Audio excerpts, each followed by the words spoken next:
Welcome dear रॉकर्ट्स, कैसे हैं आप सभी। आज हम देखने वाले हैं ये मूवी।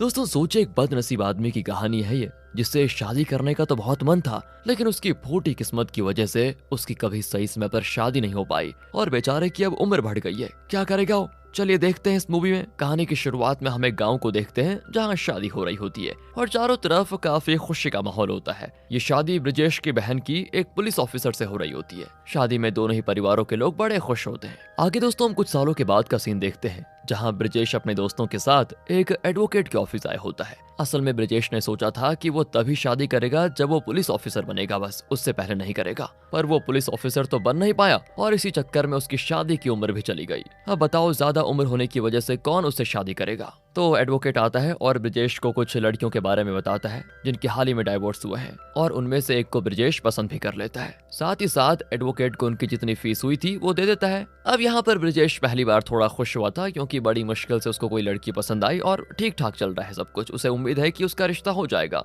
तभी उसी वक्त ब्रजेश को उसके पिता का कॉल आता है, जो उसे बताते हैं कि तुम्हारी शादी फिक्स हो गई है और बस कुछ ही देर में लड़की वाले देखने के लिए घर आने वाले हैं। ये सुनकर ब्रजेश और खुश हो जाता है और एडवोकेट को दिए हुए पैसे वापस ले लेता है, ये कहते हुए कि भाई मेरी शादी तो फिक्स हो गई है, मेरे पापा ने कर दिया काम। इसके बाद वो तुरंत अपने दोस्तों के साथ घर आ जाता है। आगे हम ब्रजेश की दादी को देखते हैं, जो इस उम्र में भी कई सारे काम करती है। अब इस उम्र में उनको इतना काम करते हुए देखकर सभी गांव वाले शौक में रहते हैं कि कितनी एनर्जी है दादी में। दादी का भी ये मानना था कि उम्र कितनी भी हो, हमें काम करते रहना चाहिए, चाहे कुछ भी हो जाए। अब इसके बाद ब्रजेश को देखने के लिए लड़की वाले घर पर आते हैं, जहाँ ब्रजेश की बहन और जीजा भी वहाँ पर मौजूद होते हैं। तो होता यही कि ब्रजेश की बहन लड़की वालों को ब्रजेश की एक नकली बनाई हुई कुंडली देती है, ताकि उनको ये पता ना चल पाए कि इसकी उम्र ज्यादा है। उसी वक्त ब्रजेश भी घर पर आ जाता है, जहाँ वो सभी को पहले प्रणाम वगैरह करता है, फिर बैठता है। और इस वक्त दोस्तों हमें पता चलता है कि आज ब्रजेश का बर्थडे भी है, तो सब मिलकर ब्रजेश को हैप्पी बर्थडे विश करते हैं। अब जैसे ही वो केक कट करने जा रहा होता है ना, तभी सबकी नजर कैंडल पड़ जाती है जिसपे 40 लिखा होता है। ओहो, पकड़ा गया।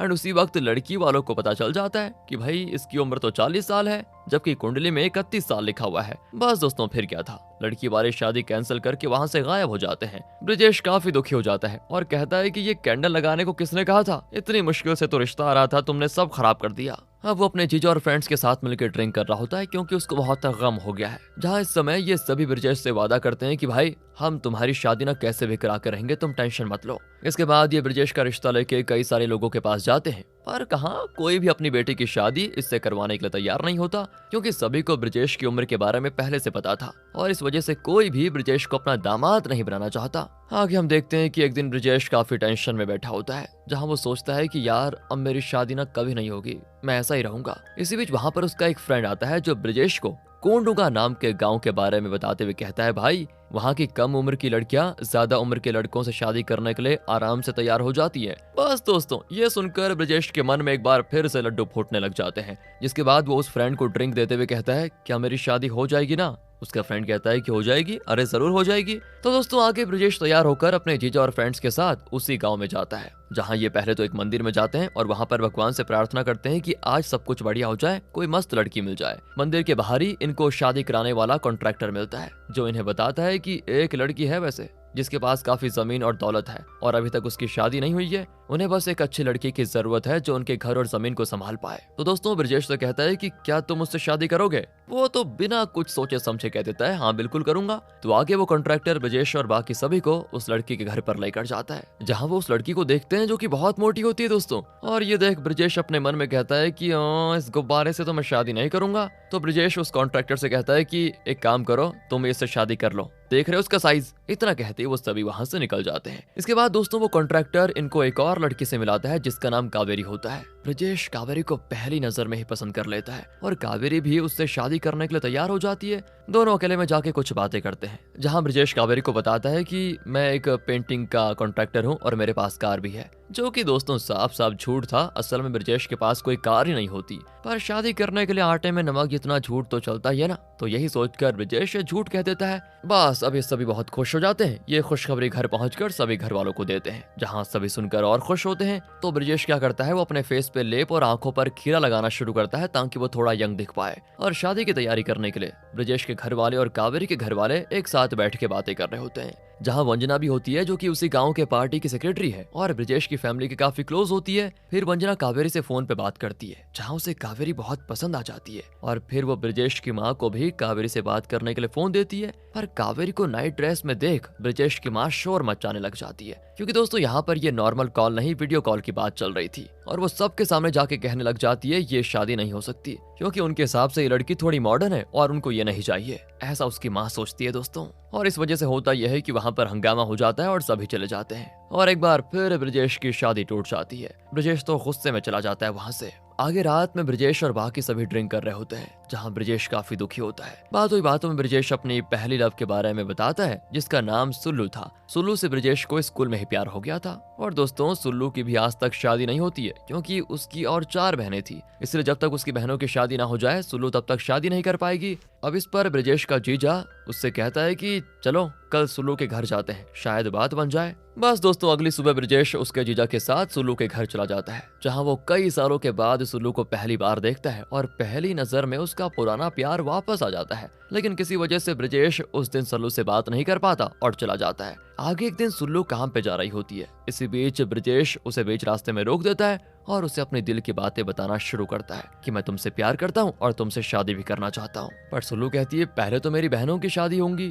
उसके बाद दोस्तों वो हिचकिचाते हुए कहती है मेरी बहनों की शादी होने के बाद ही मैं अपनी शादी के बारे में सोचूंगी, अभी नहीं। आगे सुल्लू टेम्पो से घर जा रही होती है, जहाँ उस टेम्पो में ब्रिजेश भी होता है और उसके साथ और कुछ लोग भी होते हैं, जिसमें से एक आदमी सुल्लू को गलत तरीके से टच करता है। पर सुल्लू को ये लगता है कि ये ब्रिजेश ने किया होगा, जिस पर वो उतर के ब्रिजेश को एक थप्पड़ मार देती है और फिर बाकी लोग भी उसको मारने लग जाते हैं। वहाँ ब्रिजेश की बात सुनने के लिए कोई तैयार नहीं होता, जिसके बाद उसे वहाँ से ना चाहते हुए भी पिट कर जाना पड़ता है। और अब रात में जब ब्रिजेश घर पहुँचता है तो सभी घर वाले उसे गलत समझ रहे थे, क्योंकि उन्हें भी वाली बात पता चल गई जो सुल्लू के साथ हुई थी और उन्हें ऐसा लग रहा था कि ब्रिजेश ने ही छेड़खानी की थी। जहाँ उसकी बहन तो उसको झाड़ू से मारते हुए कहती है कि अब मैं सबको क्या मुंह दिखाऊंगी, तुम ऐसी हरकतें क्यों कर रहे हो। इतनी बेइज्जती होने के बाद ब्रिजेश रात में सो नहीं पाता और ये सोचता रहता है कि सबको यही लग रहा है कि मेरी गलती है, जबकि मेरी गलती थी ही नहीं। और दोस्तों इस पर वो बहुत बड़ा कदम उठाता है और जहर खा के मरने का फैसला करता है। आगे वो पानी में चूहे मारने वाला जहर मिला के पी देता है, जिसकी वजह से उसके पेट में जोरों से दर्द होता है और उसकी हालत खराब हो जाती है। अब वो समझ जाता है कि कुछ ही देर में वो मर जाएगा। तो उसी हालत में ब्रिजेश अपने फ्रेंड के घर जाता है और उससे कहता है कि भाई मैंने जहर खा लिया है और अब मैं ज्यादा देर तक टिक नहीं पाऊंगा, प्लीज मुझे बचा लो। क्योंकि दोस्तों ब्रिजेश को जल्दी समझ में आ गया था कि उसमें इतनी हिम्मत नहीं है कि वो अपनी जान ले सके, पर उसने जहर खा के गलती तो कर दी है। जिसके बाद ब्रिजेश का फ्रेंड उसे जल्दी से हॉस्पिटल लेकर जाता है, जहाँ ब्रिजेश की जान तो बच जाती है पर उसकी हालत अभी भी बहुत खराब होती है। अगली सुबह की बात है, डॉक्टर ब्रिजेश को अपने केबिन में बुलाते हैं, उसे जहर खाने की वजह पूछते हैं। ब्रिजेश सब कुछ बता देता है कि ऐसा ऐसा हुआ था। साथ में वो ये भी कहता है कि ज्यादा उम्र होने की वजह से मेरी शादी नहीं हो पा रही है और इसी वजह से मुझे बहुत टेंशन भी है। फिर दोस्तों डॉक्टर ब्रिजेश को समझाते हैं कई सारे बड़े लोग जिनकी शादी नहीं हुई थी वो बिना शादी के भी खुश थे, और साथ में ये भी कहते हैं कि अगली बार ऐसा कदम उठाने से पहले 10 बार सोचना, क्योंकि हर बार तुम्हारी जान बचाना इतना आसान नहीं होगा। और अब ब्रिजेश ठीक होने पर घर आ जाता है, जहाँ सभी खुश होते हैं क्योंकि ब्रिजेश बच गया था और उन्होंने पुरानी बात को भी भुला दिया था। आगे ब्रिजेश को एक आश्रम को पेंट करने का कॉन्ट्रैक्ट मिलता है, जिस पर वो अपने वर्कर्स के साथ पेंट करने के लिए आश्रम में जाता है, जहाँ का माहौल दोस्तों बहुत ही शांत और अच्छा होता है। जिसके बाद ब्रिजेश और उसके साथी अपना काम खत्म करके वहाँ से सीधा दारू पीने के लिए दारू की दुकान पे आ जाते हैं, क्योंकि उनको दारू पिए बहुत दिन हो गए थे इसीलिए। जहाँ ब्रिजेश के फ्रेंड को उसके जीजा का कॉल आता है, क्योंकि ब्रिजेश का फोन बंद आ रहा था, इसीलिए जीजा ने उसके फ्रेंड को कॉल किया और तब ब्रिजेश चेक करता है कि मेरा फोन तो आश्रम में ही छूट गया। इसी टेंशन में वो आश्रम में जाता है। अब वो टेंशन में आ जाता है क्योंकि आश्रम बहुत दूरी पे था और उसे वहां आने जाने में बहुत टाइम भी लगेगा। उसी रात ब्रिजेश बैठ के दारू ही पी रहा होता है, जिसके बाद वो अपने जीजा के फोन से उसके फोन पे कॉल लगाता है, जहां कॉल पे एक लड़की उसे कहती है कि तुम्हें अपना फोन चाहिए तो जल्दी से आश्रम में आ जाओ, अभी के अभी। अब यहाँ ब्रिजेश ना चाहते हुए भी फोन पाने के लिए उसी समय आश्रम में चला जाता है। वो आश्रम के बाहर खड़ा होता है, तभी एक लड़की जिसका नाम सुमंगला है वो आश्रम के दीवार पे कूद के आती है और ब्रिजेश को उसका फोन देते हुए कहती है प्लीज मुझे यहाँ से लेकर चलो, मुझे यहाँ पर नहीं रहना। ये सुनकर तो ब्रिजेश सोचने लगता है कि ये क्या बोल रही है,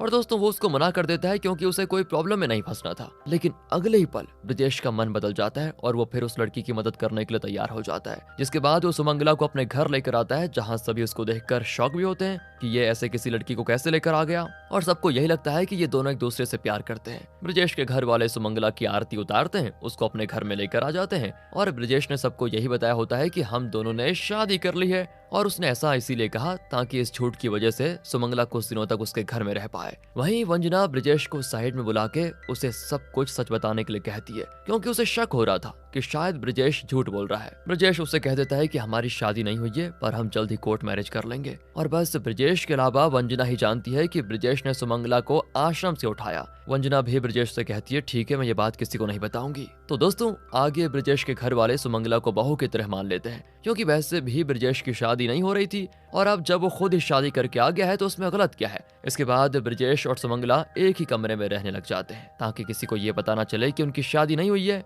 जहाँ एक रात सुमंगला ब्रिजेश से कहती है, मेरे जाने में अभी 14 दिन बाकी है, तब तक मैं यहाँ पर रुक सकती हूँ ना? ब्रिजेश कहता है, हाँ बिल्कुल रुक सकती हो, और खुद नीचे सो के दोस्तों वो ऊपर बेड पर उसको सोने के लिए कह देता है। अब अगली सुबह ब्रिजेश की माँ सुमंगला को कुछ पैसे देते हुए कहती है, बेटी कुछ ना साड़ी ले लेना अपने लिए। जिसके बाद तो ब्रिजेश, सुमंगला, उसके जीजा और उसकी बहन सभी सारे के सारे शोरूम में जाते हैं। अब यहाँ ब्रिजेश की बहन को सुमंगला पे शक होता है, क्योंकि सुमंगला सिर्फ सफेद कलर की साड़ी ले रही होती है, बाकी कोई दूसरे कलर वाली साड़ी उसको पसंद नहीं आती। फिर साड़ी लेके ये सभी वहाँ से फिल्म देखने के लिए थिएटर जाते हैं, जहाँ ज्यादा शोर होने की वजह से सुमंगला वहाँ से बाहर आ जाती है। अब इस पर उसके इस अजीब बर्ताव को देखकर ब्रिजेश की बहन को काफी अजीब लगता है। सोचती है ये ऐसा क्यों कर रही है। असल में दोस्तों सुमंगला आश्रम में रहती थी, इसलिए उसे इन सब चीजों से दूर रहना ही पसंद है, और बहुत शांत नेचर की वो होती है। एक रात ब्रिजेश और उसके जीजा दोनों मिलकर ड्रिंक कर रहे होते हैं, जहां ब्रिजेश नशे में उसके जीजा को सारी बात बता देता है। उसके जीजा कहते हैं कि देखो, अगर तुम उससे प्यार करते हो तो वो भी एक दिन तुमसे जरूर प्यार करने लगेगी।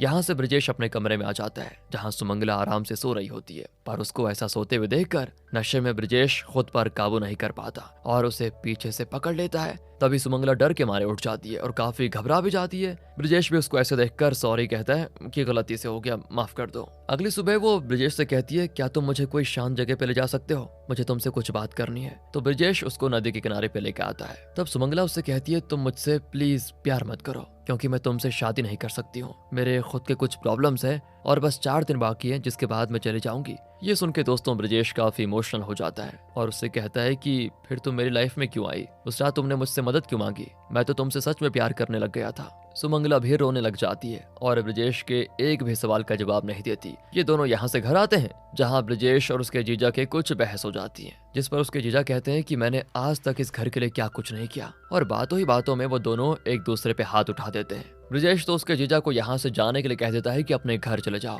और ये सुनकर उसके जीजा फिर दुखी हो जाते हैं और चले जाते हैं। अब घर पर सभी बहुत दुखी होते हैं, क्योंकि तितर बितर हो गई चीजें, और जीजा को लेकर सबका आपस में ही झगड़ा होने लग जाता है। उसी रात ब्रिजेश जब बाहर से घर आता है तो वंजना ब्रिजेश को पकड़कर थप्पड़ मारती है और कहती है, तुमने तो मुझसे कहा था कि तुम जल्दी उससे शादी कर लोगे, और अब तक क्यों नहीं की फिर, तो अब क्या हो गया। तो आगे वो ब्रिजेश से कहती है, कल सुबह तुम उसे फिर से उसी आश्रम में छोड़ के आ जाओ, वरना तुम्हारे परिवार को इस गांव से जाना होगा, क्योंकि अगर गांव वालों को ये सच पता चल गया कि 2 जन बिना शादीशुदा एक घर में रह रहे हैं साथ में, तो तुम्हारे परिवार की बेइज्जती हो जाएगी, साथ में हमारे गांव की भी बेइज्जती होगी। आगे वंजना घर के अंदर जाके देखती है तो सुमंगला वहां पर होती ही नहीं। वो पहले ही वहां से चली गई थी, क्योंकि उसने वंजना और ब्रिजेश की बातें सुन ली थी, और इसी बात को लेकर ब्रिजेश और वंदना के बीच लड़ाई होने लग जाती है। अब वंजना के लोग ब्रिजेश को मारने लग जाते हैं, पर तभी उसका जीजा और फ्रेंड्स वहां आते हैं, जिसके बाद वो मिलके वंजना के लोगों को बहुत मारते हैं और इस तरह ब्रिजेश को बचा लेते हैं। तब ब्रिजेश अपने जीजा को सच बताता है कि क्या क्या हुआ था और कैसे सुमंगला घर छोड़कर चली गई। ब्रिजेश उन दिनों को याद करता है जब वो सुमंगला को नदी किनारे लेकर गया था, जहाँ सुमंगला अपनी कहानी ब्रिजेश को बताती है कि कैसे उसके बच्चे को आश्रम में उससे अलग करके दूसरे आश्रम में रख दिया गया, जिसके बाद वो बहुत रोने लग गई थी और उसने सोच लिया था कि वो आश्रम से निकलकर अपने बच्चे को वापस लेकर आएगी। और यहीं पर हमको पता चलता है कि सुमंगला शादीशुदा थी, लेकिन उसका पति मर गया था और उसका एक बच्चा भी है। इन्हीं बातों को याद करके ब्रिजेश सुमंगला को ढूंढने के लिए चला जाता है। अब अगली रात जब बहुत जोर की बारिश होती है, ब्रिजेश के जीजा और उसकी बहन बाहर दरवाजे पे खड़े होते हैं। तब वो देखते हैं कि ब्रिजेश सुमंगला के बच्चे के साथ वापस आ रहा है। इन्हें साथ में देखकर सभी बड़े खुश होते हैं दोस्तों, क्योंकि ब्रिजेश को अपना प्यार मिल गया था और सुमंगला भी उसको पसंद करने लगी थी। यहाँ से ब्रिजेश और सुमंगला एक साथ रहने लग जाते हैं। इसके बाद आखिरकार ब्रिजेश की शादी सुमंगला से हो जाती है। और इसी के साथ दोस्तों ये मूवी यहाँ पर खत्म होती है। बाकी अगर आपको वीडियो अच्छी लगी हो, एक्सप्लेनेशन अच्छा लगा हो तो लाइक कीजिए, चैनल को सब्सक्राइब करें। मिलते हैं अगली वीडियो में, ध्यान रखेगा अपना। And finally thanks for watching.